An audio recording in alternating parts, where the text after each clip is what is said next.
Pelatih akan melempar handuk ke ring tinju bila petinjunya sudah menyerah. Pep Guardiola pun demikian. Bendera putih sudah seharusnya dikibarkan bagi timnya Manchester City dalam perburuan gelar di musim 2024-2025 Liga Inggris saat ini. Semua rekan sahabat Rai Soccer TV selalu bersama Bung Yes, dan jangan lupa like, comment, and subscribe.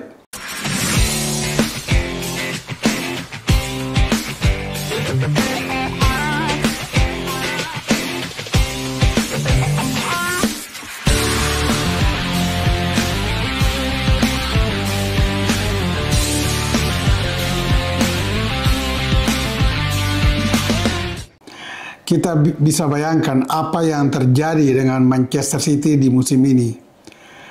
Dari 9 laga terakhir, hanya sekali memetik kemenangan, 2 kali imbang, dan 6 kali kalah. Sungguh luar biasa ya, sungguh luar biasa.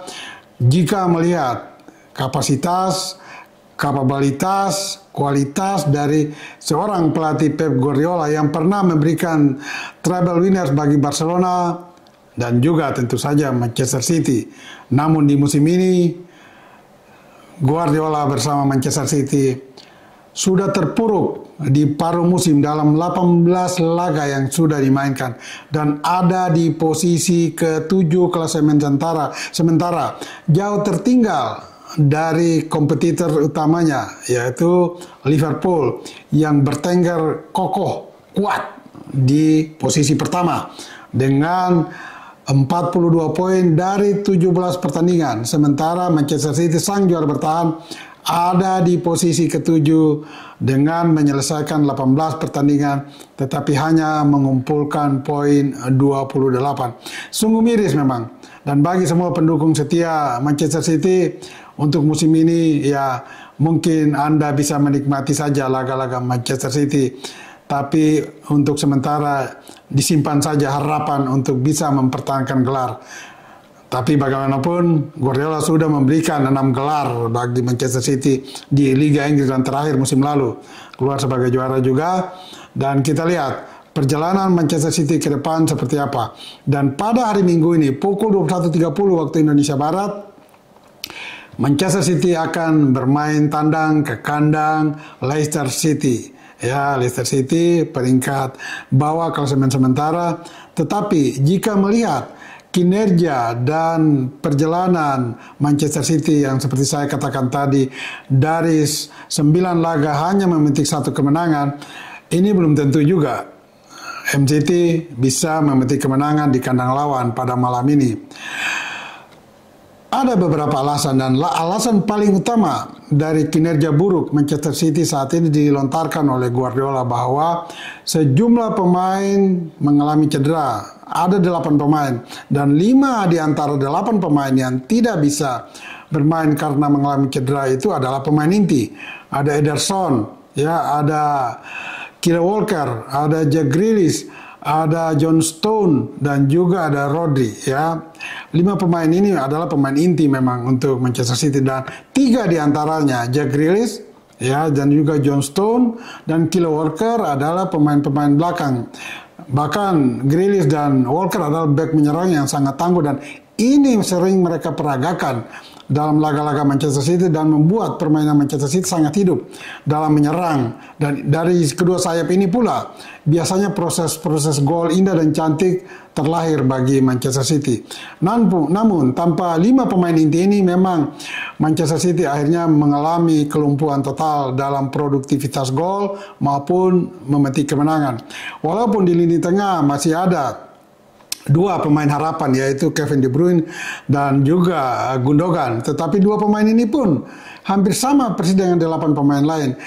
Karena dalam beberapa pekan terakhir ini, baik De Bruyne maupun Gundogan tidak bisa bermain sebagai starting ya sejak menit awal.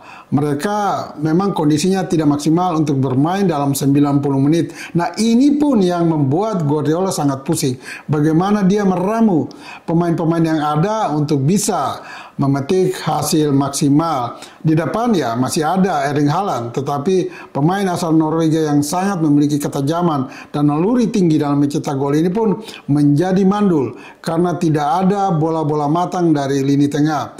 Kalau kita lihat dalam pertandingan terakhir melawan Everton di pertengahan pekan ini, yaitu hari Rabu kemarin, hasil yang digapai MCT di kandang sendiri adalah 1-1. Nah, satu-satunya pemain yang bisa sedikit menghidupkan permainan MCT adalah Phil Foden.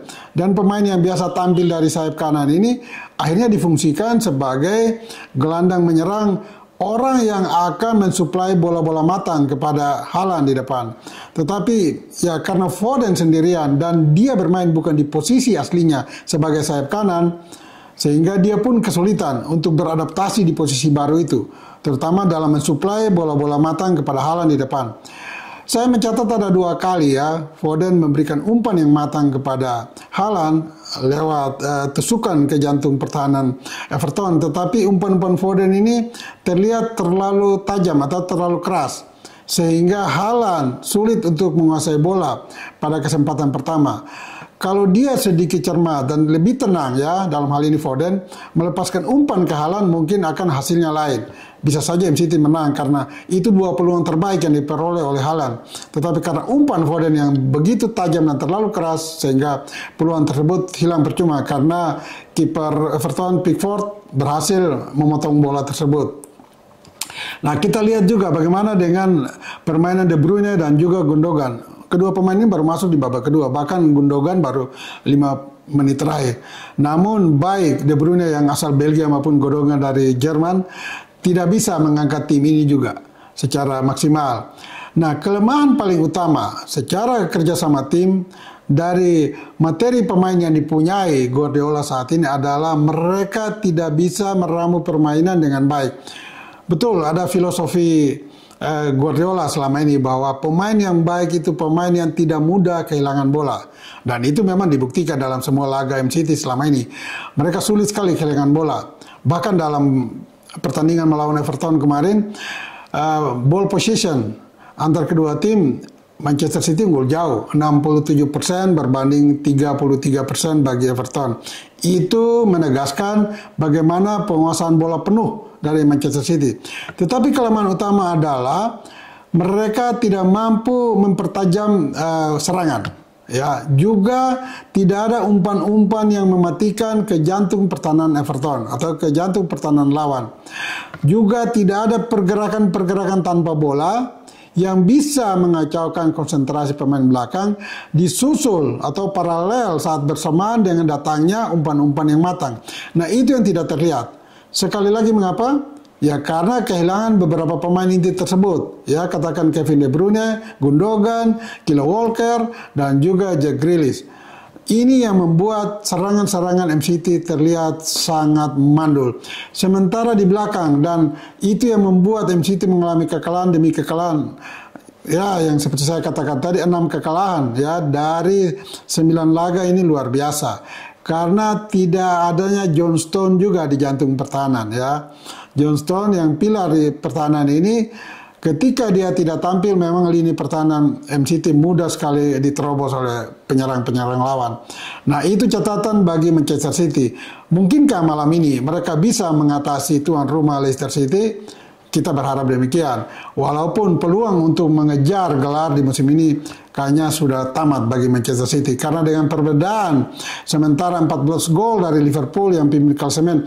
Dan bukan tidak mungkin, Liverpool masih menyimpan satu pertandingan yang akan dimainkan Senin dini hari pukul 00.15 melawan tuan rumah West Ham. Kalau Liverpool menang, maka perbedaan gol itu, perbedaan poin menjadi 17 dengan Manchester City. Ini luar biasa. Sehingga ya saya katakan memang sudah selesai bagi MCT untuk menggelar juara musim ini. Bahkan dengan peringkat kedua Arsenal yang sekarang mengumpulkan 36 poin, Manchester City juga minus 8 poin dari Arsenal. jangankan gelar juara atau posisi pertama, posisi kedua juga mungkin tidak akan direbut oleh Manchester City, karena dua tim di atas, di bawah Liverpool, Arsenal dan Chelsea, itu sulit juga dikejar oleh Manchester City, karena melihat kinerja Arsenal maupun Chelsea saat ini tidak mengecewakan. Hanya kalau dibandingkan dengan Liverpool, maka musim ini kayaknya tidak ada tim lain yang bisa menghadang Liverpool untuk merebut gelar. Dan kita lihat bahwa kinerja Arne Slot di Liverpool tidak kalah hebatnya dengan Jurgen Klopp yang meninggalkan posisinya di musim ini. Sehingga kalau memang Liverpool bisa menjaga ritme permainan mereka yang tajam dan menyerang, ini akan sulit bagi tim-tim lain di Liga Inggris untuk menghadang mereka merebut gelar. Bahkan di Liga Champions pun, kalau Liverpool konsisten, bukan tidak mungkin mereka akan merebut gelar juara Liga Champions di musim 2024-2025. Bagi semua rekan sahabat Rai Soccer TV, ingat, bola itu bulat. Giring terus!